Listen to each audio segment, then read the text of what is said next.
வணக்கம். Cine cine mini mini சிகப்பு ரோஜாக்கள் பாரதி ராஜா டைரக்ஷனில் 100 நாட்கள் ஓடின திரைப்படம்.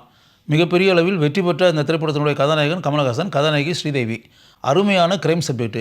பாரதி ராஜா ஏற்கனவே 16 வயதில் திரைப்படத்தை இயக்கி 175 நாள் அந்த திரைப்படம் ஓடி மிகப்பெரிய சாதனையை புரிந்தது. அதுக்கு அடுத்த படம் பாரதி ராஜா டைரக்ட் பண்ண படம் கிழக்கே போகும் ரயில். அந்த திரைப்படம் தேவி காம்ப்ளெக்ஸில் 1 வருஷம் ஓடிச்சு. இந்த 2 படமே கிராம பின்னணியில் பாரதி ராஜா டைரக்ட் பண்ண படம்.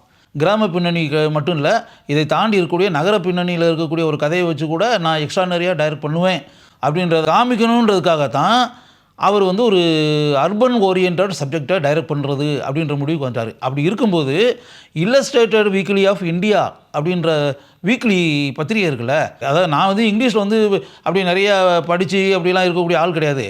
இருந்தால் கூட எனக்கு தெரிஞ்ச இங்கிலீஷில் அந்த இல்லஸ்ட்ரேட்டட் வீக்லி புக்கில் இருக்கக்கூடிய ஒரு செய்தியை நான் படித்தேன் அப்படின்னு பாரதி ராஜா சொல்கிறார். அந்த மேட்ரு என்ன அப்படின்னா, திருநெல்வேலியிலேருந்து மும்பை, இப்போ தானே மும்பை, இந்த படம் எடுக்கிற காலத்தில் அது பம்பாய்க்கு போன அங்கே செட்டிலான ஒரு மனிதன் சில விஷயங்களை சொல்லி அது இல்லஸ்ட்ரேட்டட் வீக்லியில் வந்திருக்கு. என்ன வந்திருக்கு அப்படின்னா, அவன் 12 கொலை செஞ்சுருக்கான், 12 லேடிஸை போட்டு தள்ளியிருக்கான். அதுக்கு பின்னாடி இருக்கக்கூடிய அவன் லைஃப் என்ன, அவன் ஒய்ஃபு இரவு நேரத்தில் அவன் வேலைக்கு போகணும். அந்த நைட் டைமில் வேலைக்கு போகிற டைமில் தன்னுடைய ஃப்ரெண்டை பாதுகாப்பாக என் மனைவியை பார்த்துக்கோ நீ அப்படின்னு சொல்லிவிட்டு வேலைக்கு போவான். Night shift. அந்த வேலைக்கெல்லாம் போயிட்டு அவன் திரும்பி வருவான். அப்படி ஒரு நாள் திரும்பி வரும்போது அவன் வீட்டுக்கு வரும்போது அவன் அதிர்ச்சி அடைகிற மாதிரி ஒரு சம்பவம். என்ன அப்படின்னா, அவனுடைய மனைவியும் இவனுடைய நண்பனும் படுக்கறையில் உடலுறவு நடந்துக்கிட்டு இருக்கு. அதை பார்த்த உடனே அதிர்ச்சி அடைஞ்சிட்டான். தாங்க முடியாமல் அந்த 2 பேரையும் போட்டு தள்ளிட்டான்.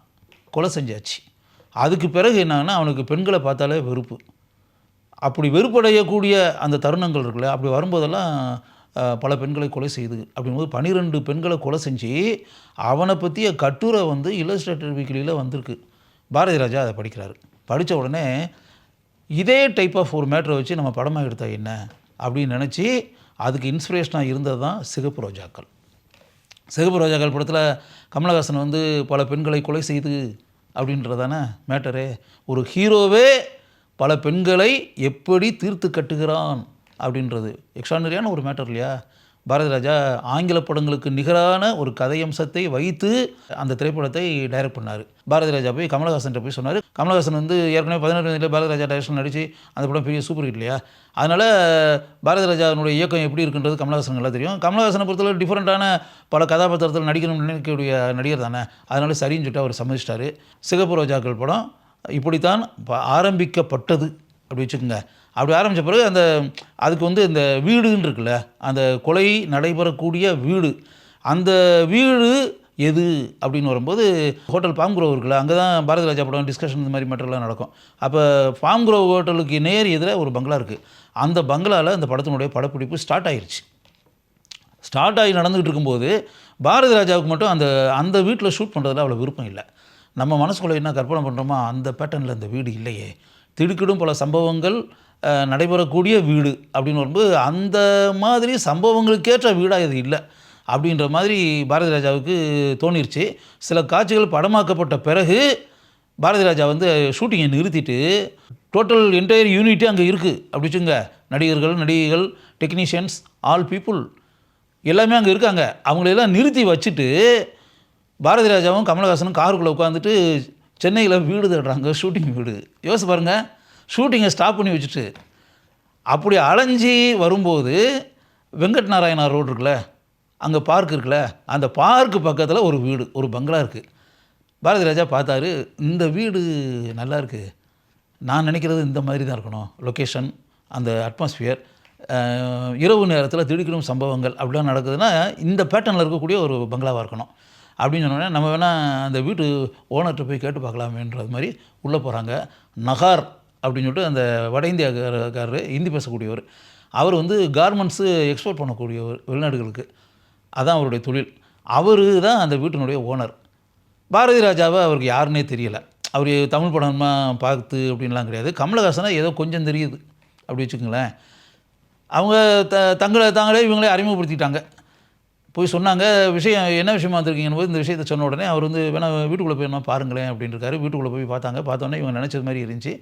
பாரதி ராஜாவுக்கு பிடிச்சிருச்சு, கமலஹாசனுக்கும் பிடிச்சிருச்சு.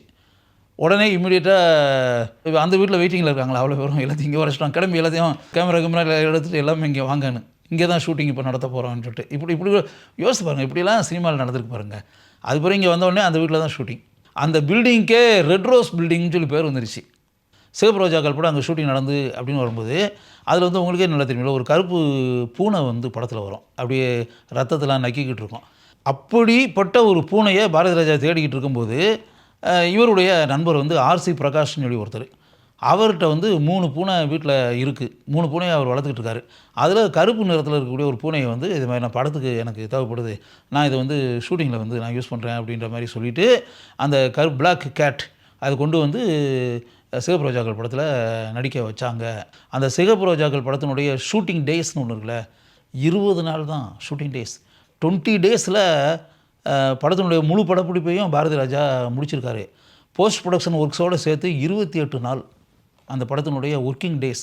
பாரதி ராஜா என்ன சொல்கிறாருன்னா, அந்த டோட்டல் ஃபில்மே வரக்கூடிய ட்ராலி ஷாட்ஸ் இருக்குல்ல, அந்த ட்ராலி ஷாட்டை வந்து ஃபுல் ஸ்கிரிப்ட் ரெடி ஆகிட்டதுனால அந்த ட்ராலி ஷாட்டு படத்தில் எத்தனை இடத்துல வருது அப்படின்ற மாதிரி கணக்கு போட்டு ட்ராலி ஷாட்டை மட்டுமே 3 நாளில் நான் எடுத்தேன்றார். இந்த திரைப்படத்தினுடைய வசனகர்த்தா கே பாக்யராஜ். படத்தில் அவரே வந்து ஒரு உணவகத்தில் இருக்கக்கூடிய வெயிட்டர் கதாபாத்திரத்தில் வருவார். அவரை கமலஹாசன் ஒரு இரவு நேரத்தில் போட்டு தள்ளிடுவார். அது அந்த படத்தினுடைய கதையோட்டத்தில் மிகப்பெரிய திருப்பத்தை உண்டாக்கக்கூடிய காட்சி. அதே சிகப்பு ரோஜாக்கள் படத்தை பின்னாடி பாரதி ராஜா ஹிந்தியில் டைரக்ட் பண்ணார். படத்தினுடைய பேர் ரெட் ரோஸ். ராஜேஷ் கண்ணா இந்தி திரைப்படத்தில் கதாநாயகனாக நடித்தார்.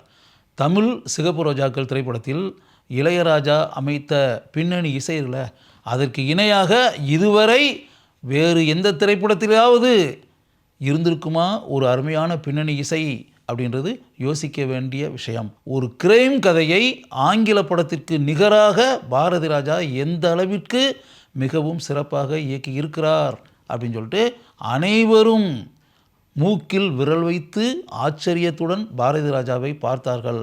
மிகப்பெரிய வெற்றி படமாக சிகப்பு ரோஜாக்கள் திரைப்படம் அமைந்தது. சிகப்பு ரோஜாக்கள் திரைப்படத்திற்கு பின்னால் இப்படிப்பட்ட பல சுவாரஸ்யமான சம்பவங்கள் இருக்கின்றன என்பதை நீங்கள் தெரிந்து கொள்ளுங்கள்.